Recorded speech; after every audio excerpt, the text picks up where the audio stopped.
Well, good morning or good afternoon, depending on where in the world you are. We are glad to have you back, hopefully back, or maybe you're joining us for the first time. But in any event, this is day 3 of the OnGo Alliance's OnGo Forward event. On day 1, we heard some interesting use case examples, particularly in the municipal and educational spaces, some great content there. And then yesterday, we heard about how the work of the Alliance and the work that we've done in the CBRS band pertains to the parallel activity around 5G and really the overlapping activity with 5G. So some really interesting content yesterday regarding factory automation, some DoD projects here in the U.S. involving logistics and warehouses, with a number of our members sharing their experiences and their deployment stories. So that was all good. We're excited to have you here today to talk about policy and the outlook for spectrum. And this is an opportune time to be doing this. If you want to move to the next slide, please. As you know, we have recently rebranded the Alliance as the OnGo Alliance, and from the CBRS Alliance, which we've been known as for 3.5 years. Largely that was due to the recognition that there are a lot of activities going on around the globe to open up spectrum for vertical use cases, private use cases, or just on a more localized or even regional level.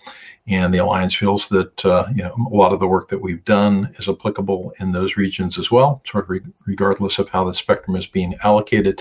So we've got an expanded mission that allows us to address 3GPP technologies really in shared spectrum bands globally. And so we thought it would be great to invite in some international speakers. So we're going to lead off with a non-international speaker. So we'll have an opening statement from Acting Chairwoman Jessica Rosenworcel of the FCC. But then we'll transition to a speaker from Ofcom in the UK, and then another speaker representing more the broader European perspectives. So with that, why don't we go ahead and play our intro video from Chairwoman Rosenworcel, please. Hello, it's great to be with you, and it's an honor to help kick off this 4-day online forum. It's only natural that I would speak to this audience, considering we have so much in common. Not only do we share a deep commitment to advancing innovative spectrum policies, but we both recently got a title change. You see, you scrapped the CBRS Alliance in favor of the OnGo Alliance. Whereas the acronym CBRS is music to the ears of a spectrum policy devotee like myself, I think it's a good bet that OnGo will have a bit broader appeal. As for my title change, I could not be more excited about the opportunity to lead the Federal Communications Commission as acting chairwoman. As you can tell from my track record as commissioner, as long as I'm running the show, identifying creative spectrum policies to unlock the value of our airwaves will be a top priority at the FCC. Now, on this front, I inherit a rich legacy because it is hard to overstate the audacity of United States spectrum policy. Over history, we have done the kooky and unconventional. We have seen the future and done it differently before anyone else. In the early 1990s, we reimagined how we distribute our airwaves when the FCC successfully executed the first ever simultaneous multi-round spectrum auction. Since then, the FCC has completed over 100 spectrum auctions, raising over $200 billion in the process, and this model has been adopted for spectrum auctions around the world. We also pioneered the use of unlicensed spectrum, the airwaves we now know and use every day as Wi-Fi. More recently, we blazed a trail for two-sided incentive auctions. And with each of these efforts, we reoriented ourselves from what was to what could be. In doing so, we changed the way that wireless systems are developed and distributed, not just domestically, but globally. Now, 5 years ago, this agency recognized that our traditional spectrum auctions needed an update too, and that the 3.5 gigahertz band was the perfect place to start. Instead of relying on the traditional binary choice between licensed and unlicensed, the agency adopted an unprecedented three-tiered model for spectrum sharing and management. Under this three-tiered system, incumbent government users have a primary and preemptive right. But we know they do not need access all the time, everywhere. So we created a secondary license opportunity, custom built for small cells. Then, to the extent that the demand for licenses is limited, opportunistic use is permitted by rule.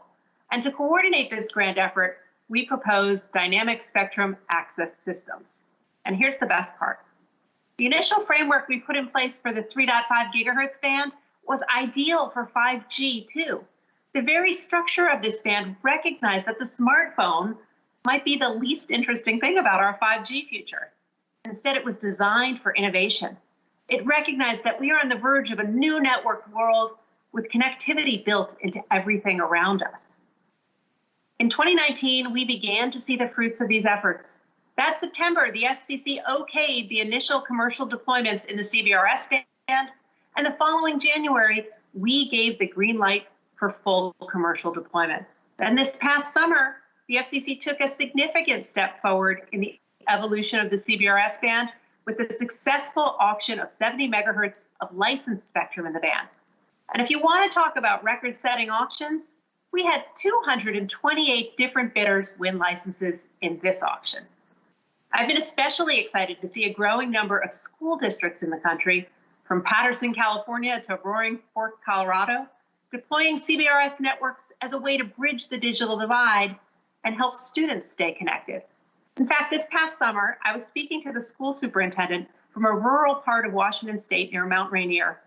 And out of the blue, she brought up that she was exploring building out a CBRS network to serve her students without access at home. So let me use this opportunity to thank the Alliance for your valuable input on this subject in our homework gap proceeding, because I think the FCC can do more to help every student get the connection at home they need for their nightly schoolwork and to go to class online. But one of the best indicators of momentum for innovation in this band is the evolution of the OnGo Alliance itself. Last year, you grew by nearly 40%, adding 52 members, a diverse bunch, ranging from technology companies to the New York Public Library. So I look forward to working with the OnGo Alliance to build on this progress and nurture even more activity in this band. While there is an important role for exclusively licensed spectrum in securing our 5G leadership, we should still celebrate the breakthrough in spectrum innovation that the CBRS band represents. After all, it turns spectrum scarcity into abundance. Time and again, the United States has set the pace globally for innovative spectrum solutions. With your work in the CBRS band, you have an opportunity to help write the next chapter in the history of our leadership in spectrum innovation. So here's to the work you're doing now and the even bigger days ahead. Well, if you were here on Tuesday, you saw that video because we used it to also open the overall event, but we thought it was so good that we would play it twice. And I'm just very grateful to the chairwoman and her office for taking the time to make the video. I thought her remarks were just really encouraging, to me personally, having been involved in the Alliance since the get-go, and we have people, part of the Alliance who've been involved in it longer than I have, but it's a bit of a stroll down memory lane when she recaps things like the ICD and FCD PAL auctions. And it took a lot of years to get to those milestones. So really appreciate her comments and the point she made about this being sort of the cutting edge of innovation in spectrum management, not just in the U.S. but really globally, which is what we're going to transition to now. So I'm going to go ahead and introduce our first speaker. I'll mention that they will be taking some questions. Our speakers will be taking questions, so please log your questions into the stage chat sidebar, and we'll get those fed over to them at the end of their presentation. So next slide, please. Our first speaker, we're honored to welcome Simon Saunders from Ofcom. Ofcom is the independent spectrum regulator in the United Kingdom. Simon has a very rich background in the telecommunications and technology space. I think I first met Simon when he was still with Real Wireless, Google, Motorola, and now with Ofcom, managing essentially their emerging and online technology program. And Ofcom recently completed a consultation, which I don't want to steal his thunder about, but he's been gracious enough to join us to provide an overview of some of their findings about where we're going technology-wise in the UK. So without further ado, Simon, the floor is yours. Thank you very much, Dave, and the honour's all mine. I was very much involved in CBRS in some past roles, but I really welcome the evolution of the CBRS Alliance to the OnGo Alliance with interests more internationally and in other bands, and I'm sure there's plenty more for us to discuss over time. Now, I act as Director of Emerging and Online Technologies at Ofcom, and that means we kind of have to act as the eyes and ears of Ofcom around technology evolution that could affect the sectors that we regulate, so that we're somewhat ahead of the game and are sort of enabling that technology to bring benefits to the people and the businesses of the UK. And as part of that, we published a report in January following several months of work, and Dave and colleagues were kind enough to notice this report and thought it might be of some interest to OnGo Alliance members. So I'm very pleased to share a little bit about that. And I'm not going to be directly talking about spectrum through that, but I'm sure attendees will have the imagination to see that there are consequences for spectrum coming out of many of these pieces. Let's go to the next slide and I'll explain a bit more. So our role spans really all of the sectors that Ofcom regulates. And I think this audience will be particularly interested in wireless connectivity, but we're equally interested in other areas such as fiber connectivity, not just communication networks, but also computing networks, to the extent there's even any difference between those two things these days. The devices we access services on, the services themselves, and even how we create the content, so like studio technology for creating rich media these days. What we wanted to do in our work is to not be blind to technologies that haven't yet found their way into the thoughts of our stakeholders, which are typically operators and other deployers of services. We do a lot of relatively near-term work, for example, on things like Open RAN and sort of diversification of the network space. But we also want to make sure that we're aligned with the longer-term technologies, because they're often the ones that could really make a change to our assumptions in regulation. So we set out to find technologies that we're not already paying enough attention to, or perhaps aren't even aware of, that could impact on the issues on the right-hand side. I'm not going to go through those, but they're to do with anything that might make networks faster, more reliable, cheaper, reduce barriers to entry, reduce the carbon footprint, and a whole host of other things that eventually would impact on regulation. But this was a sort of technology push rather than regulatory pull view of the world.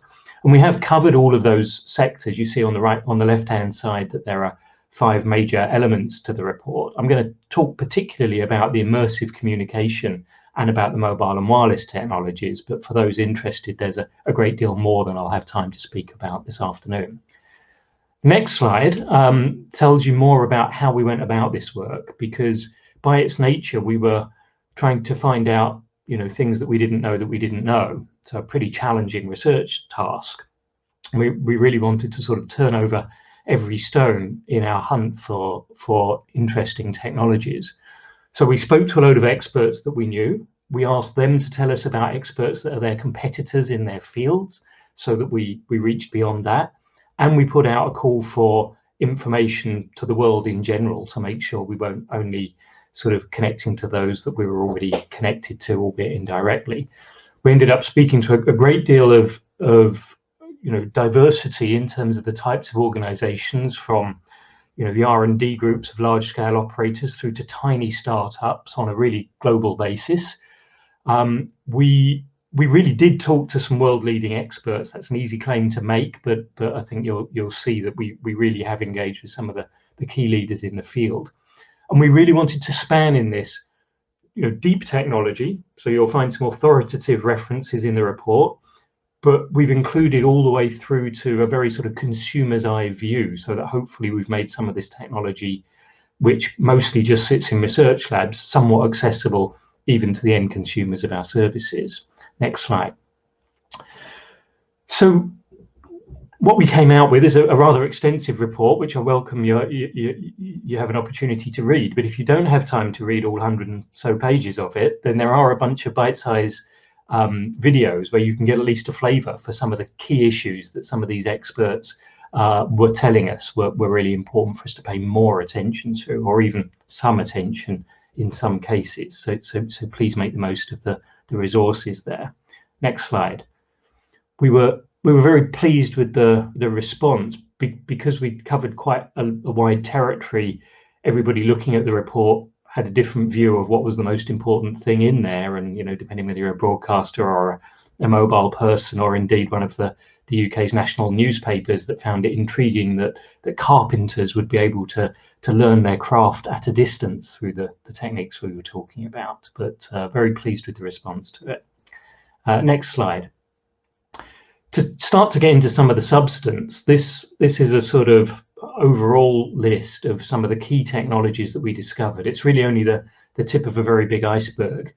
We found out a lot more than this list, but these are some of the key ones that we think could have quite a substantial impact. Now, they're all highly risky technologies. Some of them might not come to fruition, but if they did, they could have a very big impact on the outcomes. There are a number of sector-specific technologies, but there are also a few that really span all across the sectors. Obviously, things like AI and softwareization, virtualization, and so on. There's a tendency for people to say that everything's software these days. Well, it really isn't. And actually, we're seeing that there are some key innovations also in materials and in devices that could really transform outcomes, alongside software, of course. There are changes in topologies, the actual shape of networks. I'll talk about those. There are some changes in computing architectures, so the way the software runs on the hardware turns out to matter as well. We are seeing the early stages of really radical changes, for example, towards quantum communications, and a general theme of a desire for greater efficiency, not just in spectrum terms, but also in energy terms, which I think is a new KPI for the coming decades. So if we go to the next slide, let me start to give you a flavour of some of the actual content. Now, we looked into what applications and services could really change the demands on networks in the time to come. And clearly, we're all very dependent on communicating at a distance in the current circumstances, and that can be surprisingly satisfying. But we discovered that there's really scope to be much more engaging, much more productive by more of a multisensory communication. That video, though it's the richest, and biggest source of content today, is actually only scratching the surface of what you might need if you want a fully engaging experience that fills your visual system with something that looks like reality to you. And the other sense is notably the haptic piece around touching, feeling, and being able to control at a distance. We even came across serious research into the Internet of Smells, the olfactory internet, if you will. I was also very pleased to discover a number of applications for those with a range of sensory impairments to create more inclusive access to content. In the next slide, so what from these applications? Well, here is one attempt that we made at mapping out the throughput and the latency requirements of these different aspects of sensory communication, which are very different, and they have different profiles in terms of the requirement for latency and the requirement for throughput. And this helps us in dimensioning future networks. I note that, at various points over time, people have said, well, how much more video do we need given that we already fill our phone screens? Well, it may surprise you to learn that if video is at full rate, you need about 2.5 terabits per second at the source, not necessarily transmitted, to fool your eyes and your ears into thinking that's reality. So we've got a long way to go. You can take that one step further, and instead of communicating indirectly with devices, communicate directly through brain computing interfaces. if you really wanted to replicate everything you're thinking right now, we would need to transmit something like 20 terabits per second. So there's plenty of life in those wireless needs yet. Moving on to actually thinking about some of the mobile and wireless technologies that could cope with some of that prodigious demand over time. If we go to the next slide, looking forwards, it's often nice to look back at history and think about the limits. And since Shannon in 1948 set out the apparent limits in the capacity of communication channels, it took roughly 50 years for engineers like Claude Barrow and Professor Paul Raj to actually show that we could in fact reach Shannon's limits with real engineering systems. I have to say I was lucky enough to be at Barrow's first presentation of turbo codes in the early 90s, and it was the only academic presentation I've ever been to that had a genuine standing ovation. It was a very exciting moment. But some people have commented, well, we've reached those limits, you know, maybe we're near the end then, and the rest is just, you know, filling up these pipes with more services. Well, it turns out that that really isn't the case if we go to the next slide. So how can we go beyond Shannon? That seems like we're arguing against some very actually easy to understand mathematics that's fairly incontrovertible, and that's true. But actually, there are assumptions baked into Shannon that can be challenged, and one of those is about the channel, which is fundamentally a sort of static, not controlled element in the system. Using things like metamaterials and intelligent reflective surfaces, we have the opportunity actually to change the properties of the channel to suit the information that we're trying to transmit through it. This obviously has some relation to today's massive MIMO systems, but goes beyond in terms of allowing you to really change the wider scattering environment, and to do it without actively transmitting, but by just modifying the scattering properties perhaps of buildings and so on. And that could change the story. Likewise, Shannon kind of assumed things about the source of information, nothing about the semantics, the meaning of the message. And if we build that into our concept of information, again, there's scope to go further. Let's move on to the next slide. There's also a possibility of changing the physics, because Shannon sort of bakes in the idea of a kind of linear communication channel constrained by bandwidth and subject to Gaussian noise. But it's possible to transmit information using quantum channels. It's possible, in fact, even not just to transmit a classical idea of information over a quantum channel, but actually to transmit quantum states over a quantum channel. And that changes the game. It could really change the limits of what it's possible to communicate. And of course, it's possible that that can also create intrinsically secure communications. There's a long way to go before some of those things are practical, but actually we've got stakeholders coming to us today with some of the applications of quantum computing. So it's very sensible for us to look forward as to what that means. Next slide. Again, looking back, if we think about computing networks rather than specifically communication networks, Turing set out some of the limits of what is computable. Moore indicated how engineers were doing in progress against that, and von Neumann set up a computing architecture that's really still with us today.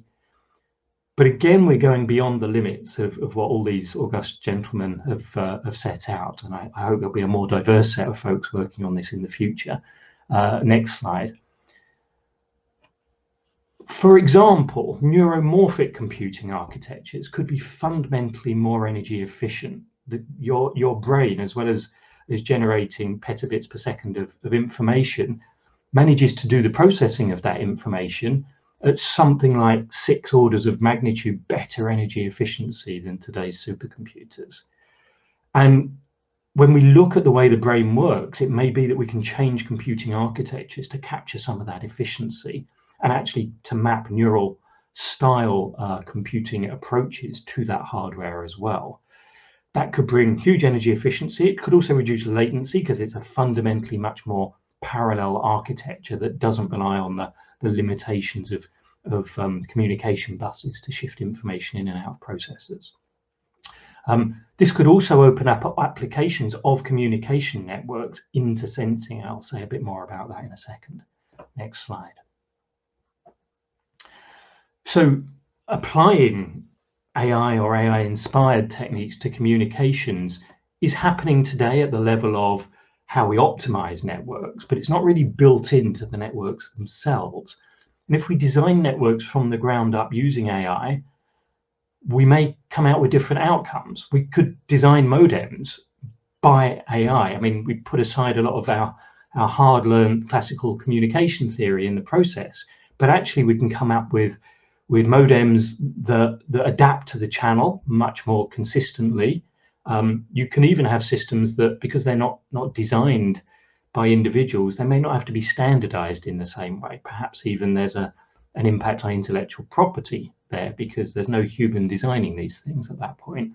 But more particularly, it could create much more resilient and consistent communications, could enable more spectrum sensing applications, and so on. Next slide. So that distributed AI could also do other things, and this hints towards the idea of wider topologies for networks. We're seeing, a bunch of cell towers as not being the only paradigm for building wireless networks in the future, and the opportunity to really coordinate amongst those elements is there with some of those distributed AI and federated learning, where every node in the network can learn and communicate with every other, where even the devices that the users hold, carry, or have implanted become part of that learning neural net. Facilitating that might also require high data rates and low latency, mind you.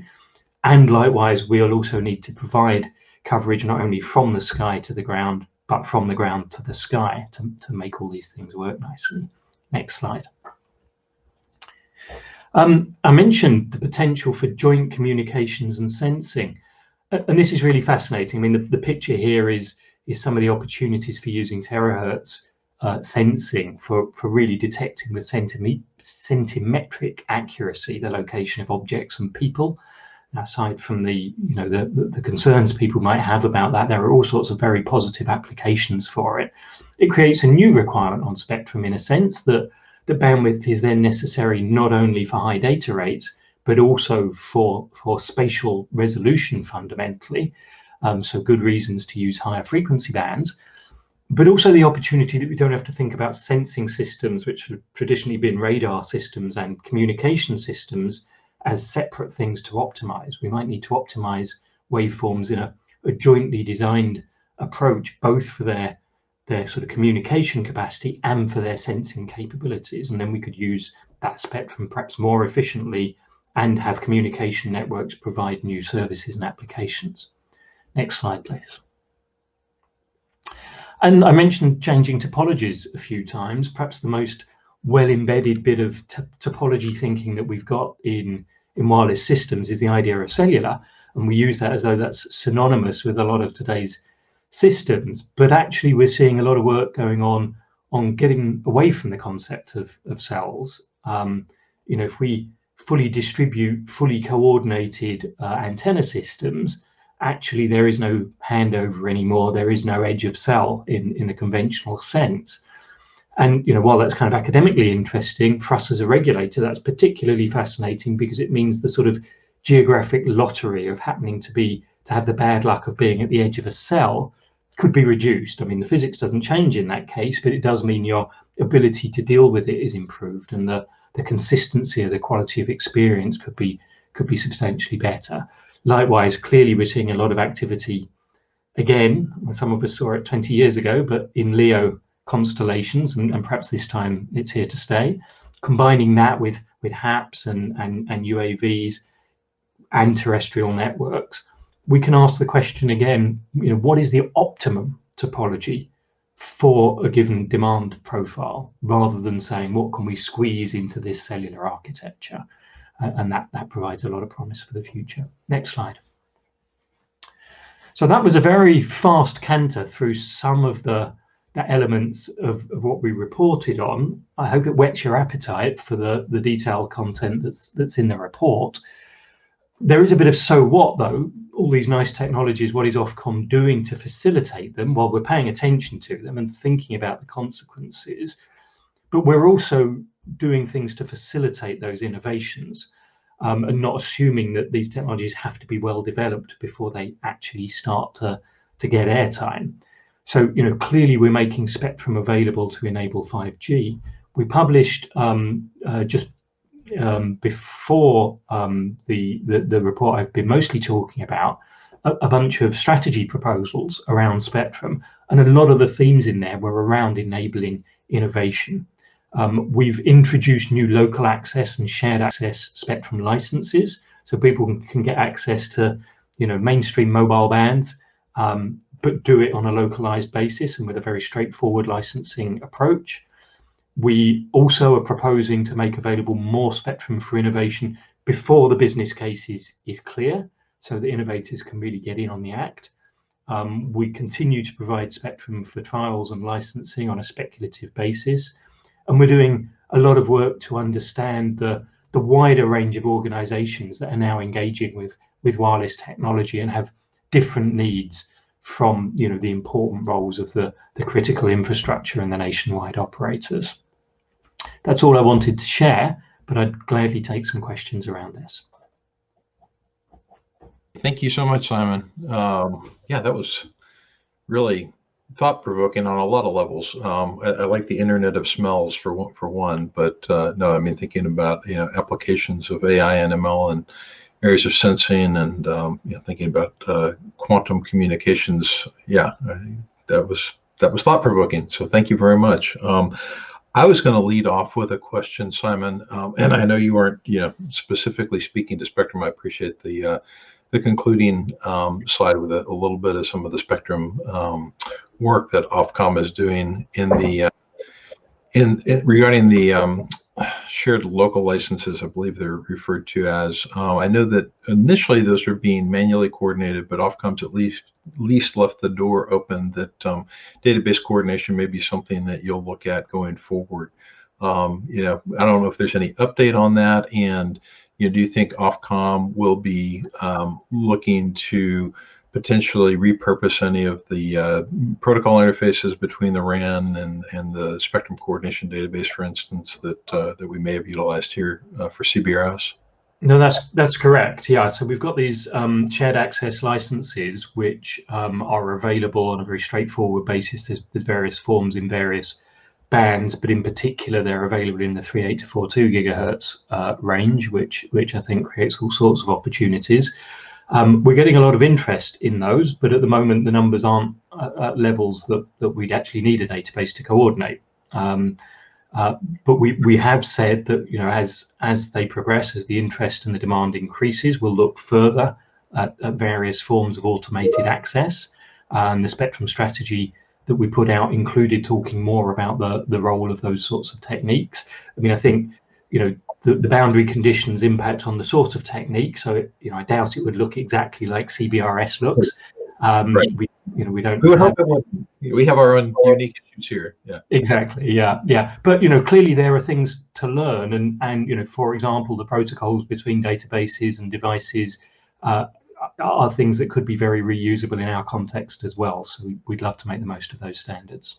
Very good, thanks. Yeah, I noticed Saudi Arabia now is planning to open up 4 to 4.2 for vertical and more localized uses, and they're talking about database coordination there as well. So it sounds like there may be some activity in the 3.8 to 4.2 range, in a few different regions.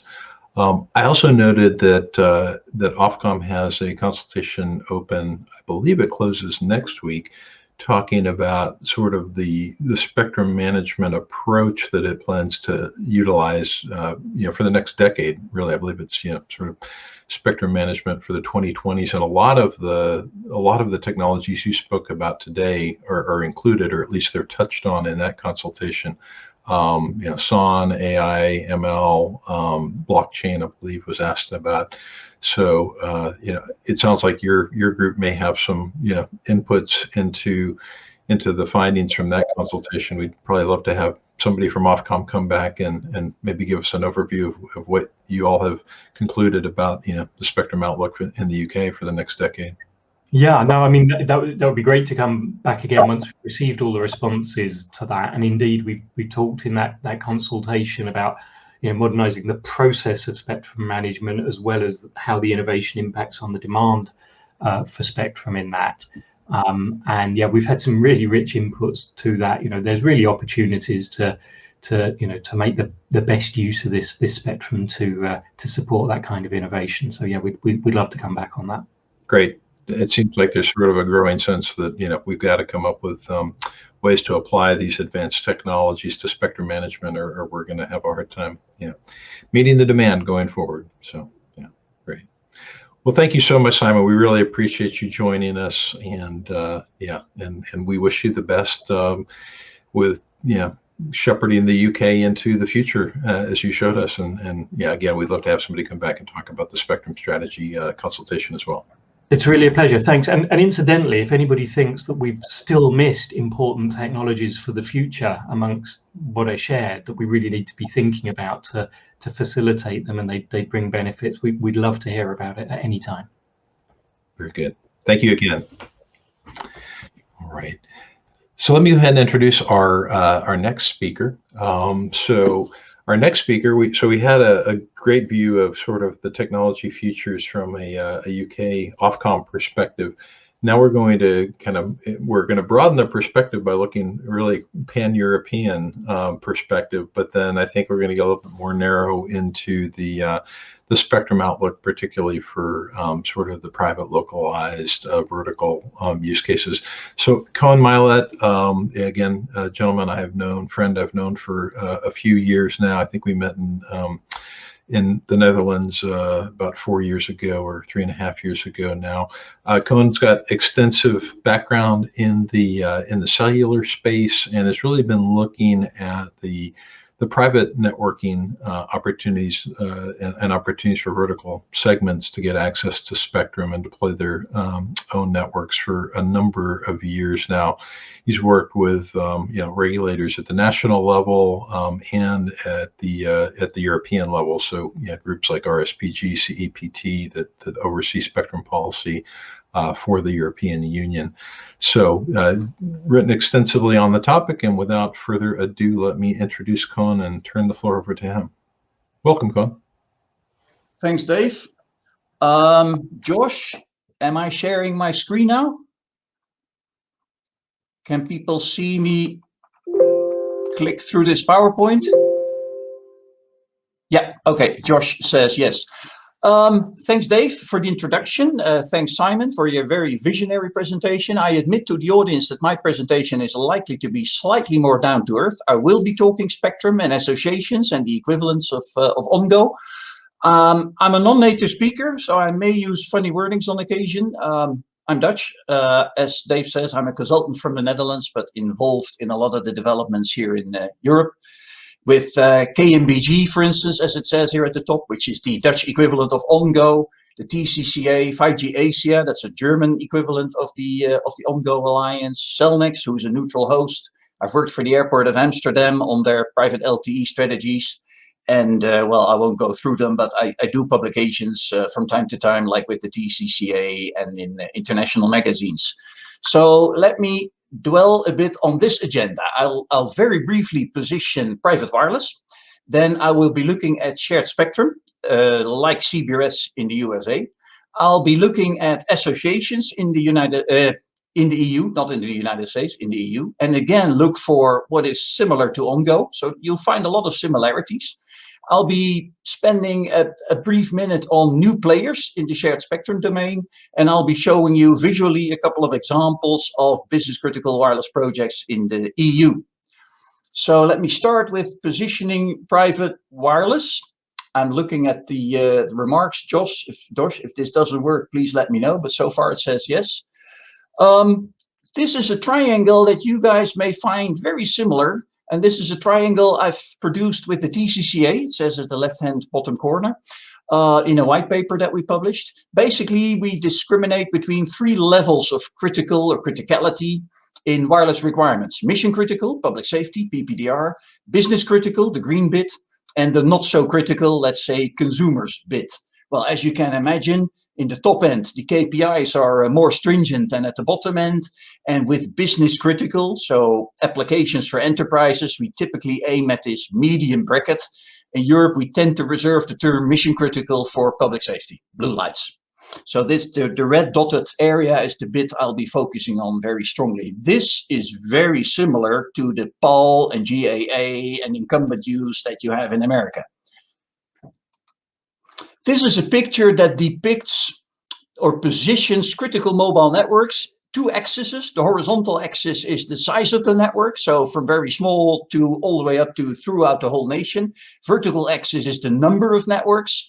Well, in the lower right-hand corner, you have large networks that stretch all over a country, like mobile networks that accommodate railways or public safety or utilities. And in the left upper hand corner, you will have manufacturing plants, ports, airports, localized networks where you facilitate a business process.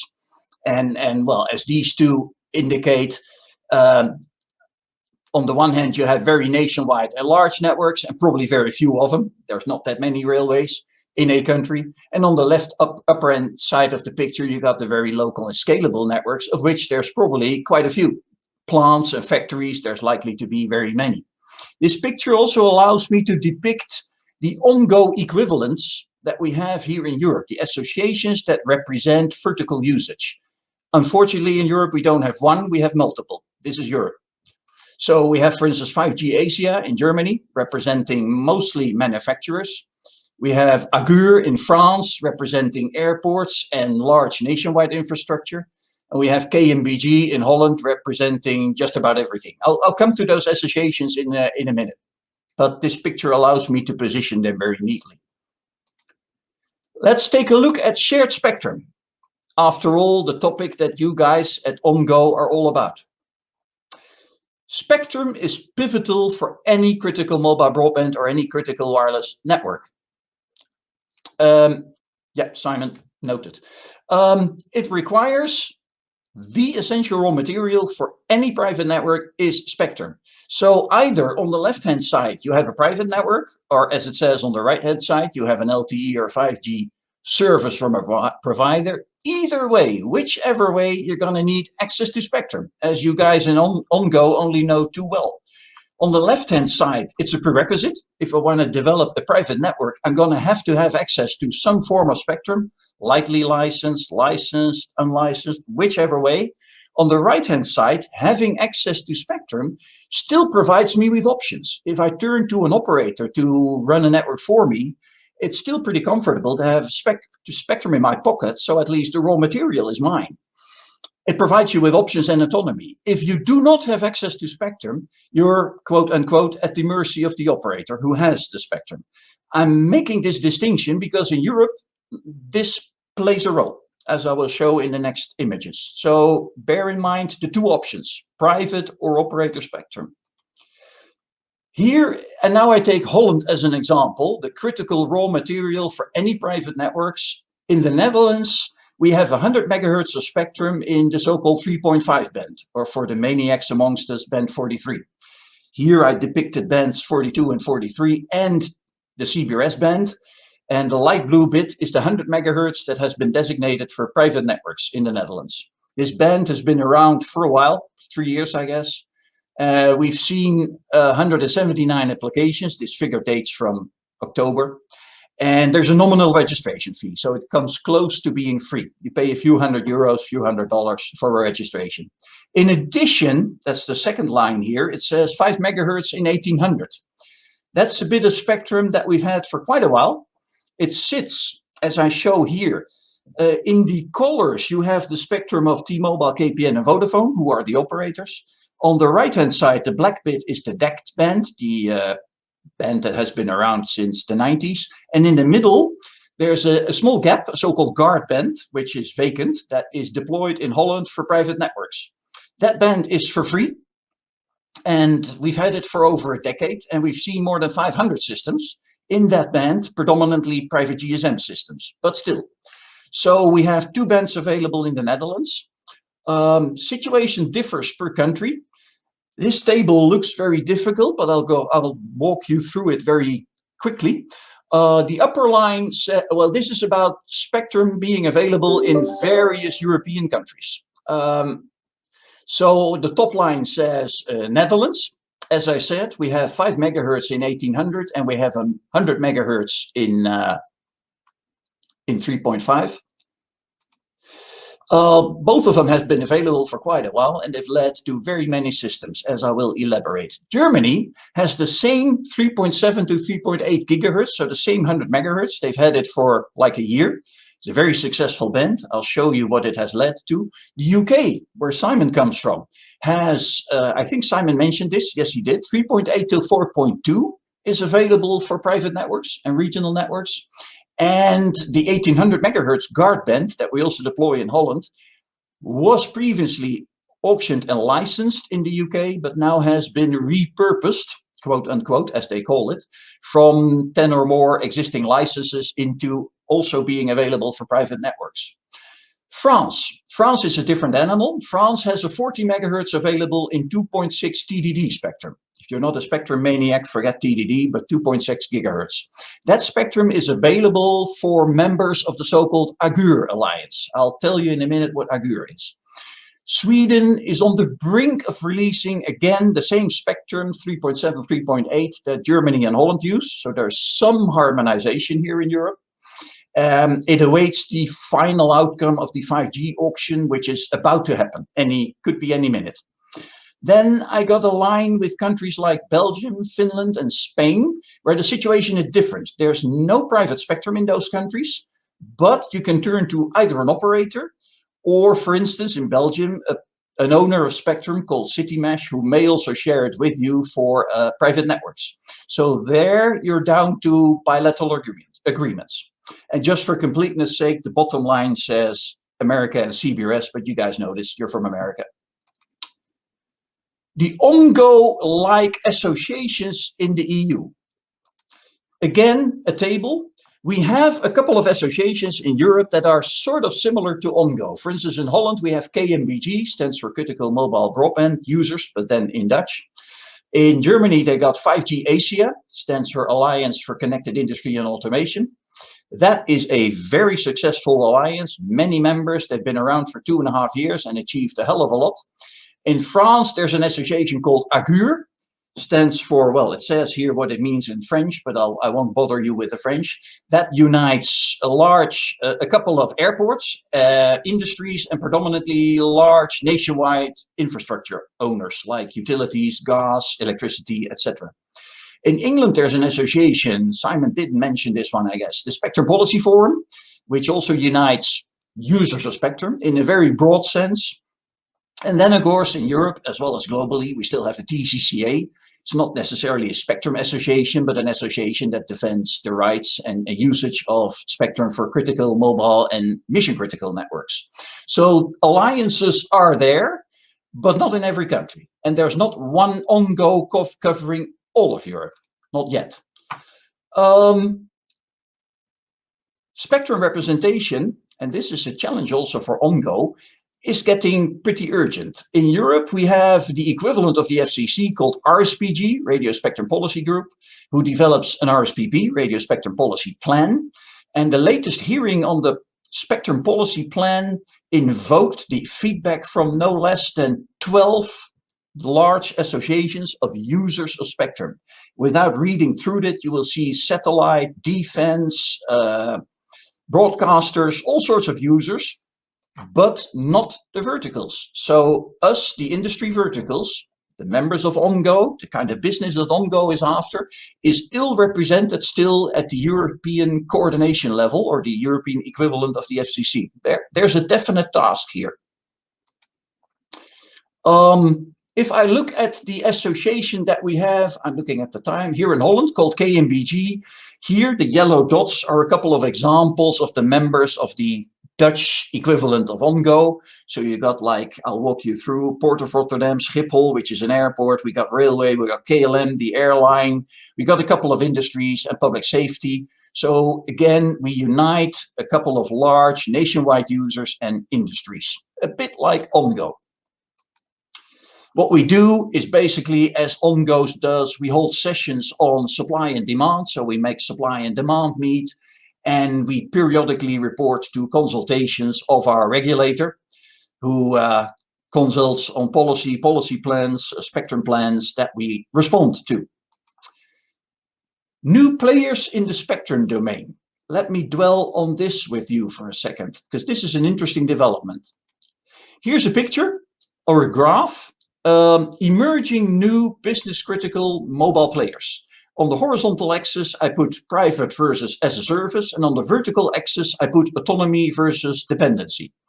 If you are to develop a private service or a private network, you can turn to the likes of Nokia and Ericsson and buy yourself kit. So you buy yourself a network and run it yourself. Completely on the other extreme is, of course, turning to a service provider or an operator and getting the whole service as a service from the likes of Vodafone or whoever your provider is. This, in terms of spectrum, involves, of course, private spectrum if you're going to buy a network from a vendor, and operator spectrum if you're going to turn to an operator for a full-fledged service. I deliberately leave some room in the middle.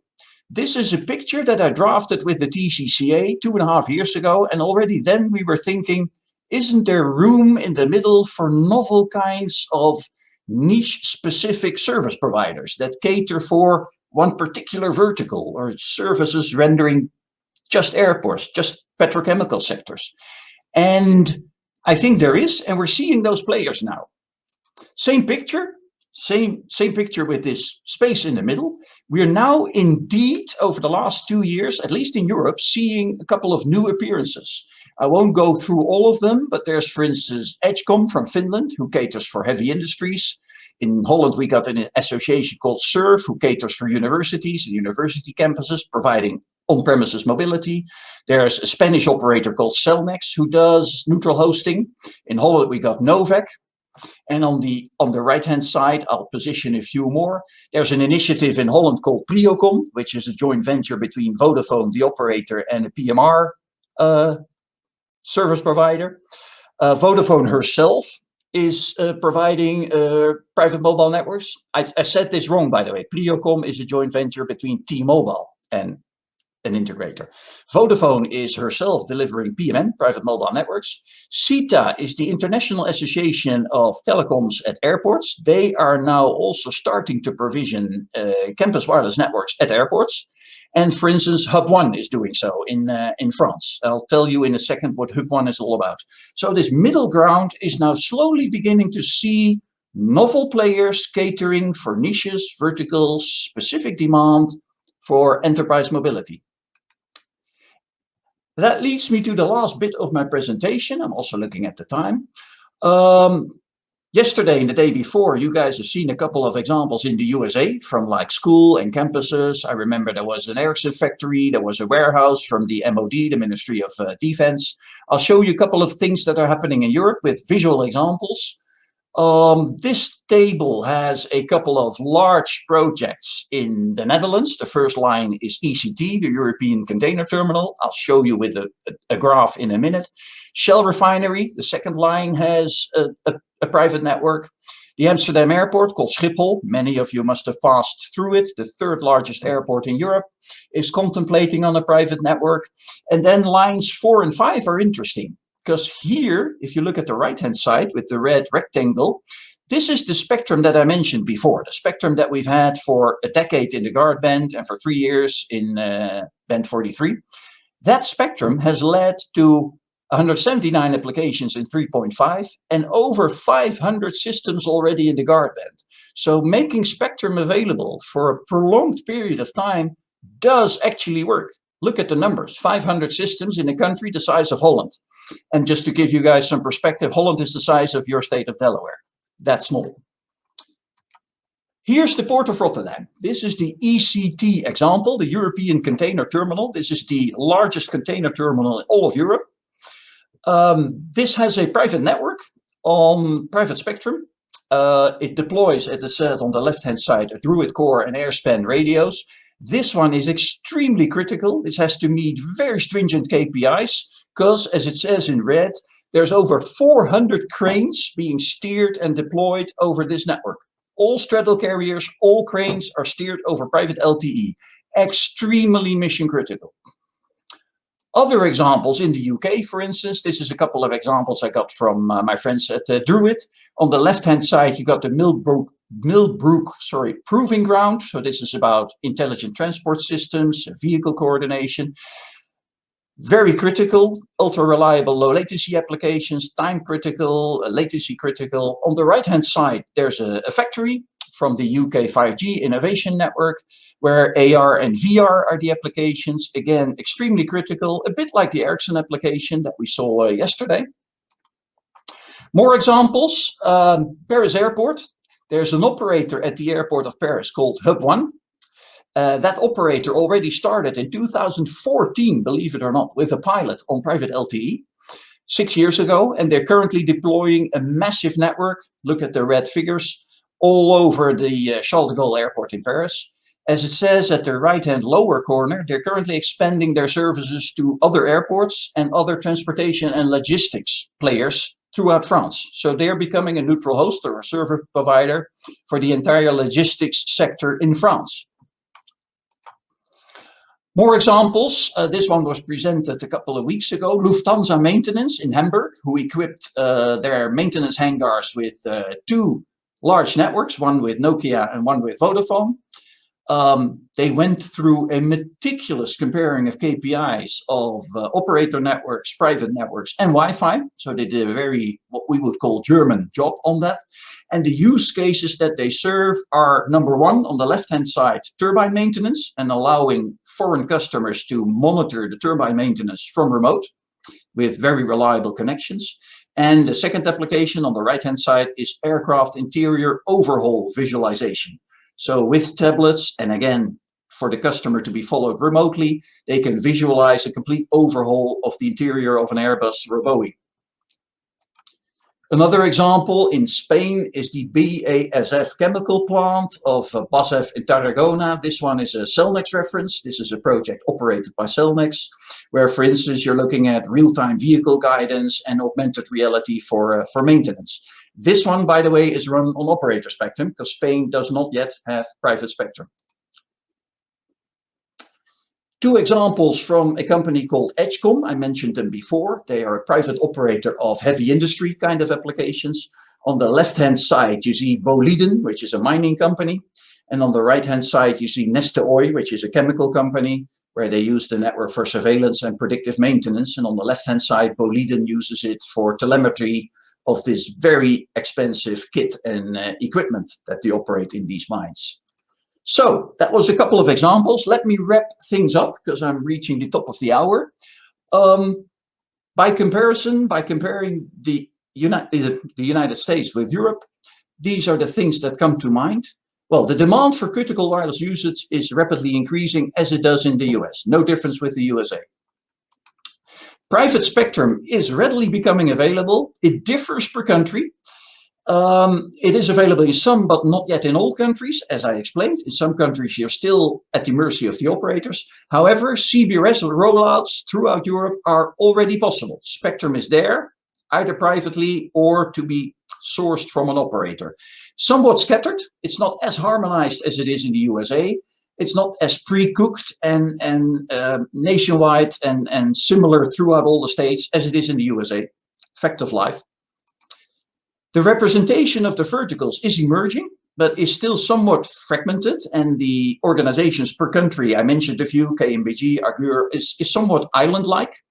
The verticals do differ. Not every vertical unites the same kinds of users, so there's differences there too. Here, Dave, there's a definite role for OnGo. OnGo has an international aspiration, and here is definitely an area where OnGo could add value. Aligning spectrum and aggregating demand on a European scale is something that we're trying ourselves, these associations. As I've shown with the chart from the RSPG, our European FCC, there is a bit of shopping going on in EU spectrum. There might be a better representation of the verticals, and again, potentially a role for OnGo. Here's some more elaborating material that I co-authored, a TCCA white paper and an article I produced in the Radio Resource International. The links are here, so feel free to take a look. Back to Dave, I guess. Josh, are you going? Yeah, I'm back. Yeah, thank you, Koen. That was great. I did want to just quickly note for the audience that while the focus today has really been on Europe and the UK, there really are developments going on around the world in terms of making spectrum available for private localized use cases. So Saudi Arabia and others are doing things similarly as is happening in Asia as well. So we're looking at all of this. The OnGo Alliance hasn't made any decisions to pursue activity at this point, but we're certainly very interested in working with people like Koen to understand what's going on in these regions. So, in all fairness, Dave, the OnGo Alliance is regarded here in Europe as a prime example of alignment, harmonizing, smoothness. It's a brilliant example. Well, thank you. Thank you. We feel like we can be beneficial. We just want to make sure we're doing it wisely. So somebody's asking here, Koen, do you have a SAS in the Netherlands for dynamic frequency allocation like in the US? So I guess that's the 3.7 to 3.8. Yeah. Nope, unfortunately we don't. We're not as well organized as the USA is, so we haven't auctioned this and specified it. No, we don't have a mechanism as CBRS does yet. Okay. Our regulator controls all of this. Another question: how utilities are fit in the Netherlands or Western Europe? How do they get? I think the question is, how are they getting spectrum allocations for smart grid type applications, the utility sector in particular, in the Netherlands and Western Europe? In most countries, again, it differs per country, but in most countries, the utilities will have to revert to the same private spectrum that enterprises are to use. In Holland, by example, we have one provider that uses a very narrow band in 400 to provision IoT for along pipelines and electricity grids, but they only have like 5 megahertz or so. But that's the exception rather than the rule. Most often they'll have to dwell on the same spectrum that the other verticals would use. Okay. Or turn to an MNO for a service, of course. That option is always there. Sure. Okay, and then a question I think the last question is one that I'm going to ask, which is I think most of the use cases you showed were what I would consider truly private networks, right? Internal communications of an organization. Do you see the opportunity for some of these deployments to also be used for what I'll call neutral host, allowing inbound roaming of the mobile network operator subscribers onto that privately or neutral operated footprint? Yeah, the neutral host is a well-known phenomenon in America. There's neutral hosts in the UK, like Artiva and Wireless Infrastructure Group. On the mainland of Europe, the neutral host is a less known phenomenon, but as I've shown with the diagram, with the middle ground, the green block where new players were appearing, there are some first new hosts appearing, like for instance Cellnet from Spain, who does so in 9 or so European countries. So the first neutral hosts are emerging. But it's a newer development compared to the USA. You've had some of them like Crown Castle, American Towers for quite a while. Sure. Yeah. Okay. That's I think we're all eager to see how that develops here in the US, just to address better in-building cellular coverage, which I get the impression maybe not as big an issue in Europe as it is in the US. But I was just curious on that. Our networks tend to be better than those in the US. Sounds arrogant, but the need for in-building is sometimes less than it is in the US, because in some countries like for instance, Switzerland and Holland, the networks are just so damn good. Yeah. Great. Well, we're actually a little bit past the top of the hour, Koen, so thank you so much for that. We really appreciate you joining us and sharing your perspectives, and look forward to continue working with you. Thanks for the opportunity. Thank you. And I want to thank everybody again. And please don't forget, tomorrow we do have our neutral host. Speaking of neutral host, we have a whole segment on neutral host tomorrow where well-known analyst Chetan Sharma is going to be speaking, along with Yusuf Abdelia from our business working group. So please join us again tomorrow. Thank you again. Goodbye.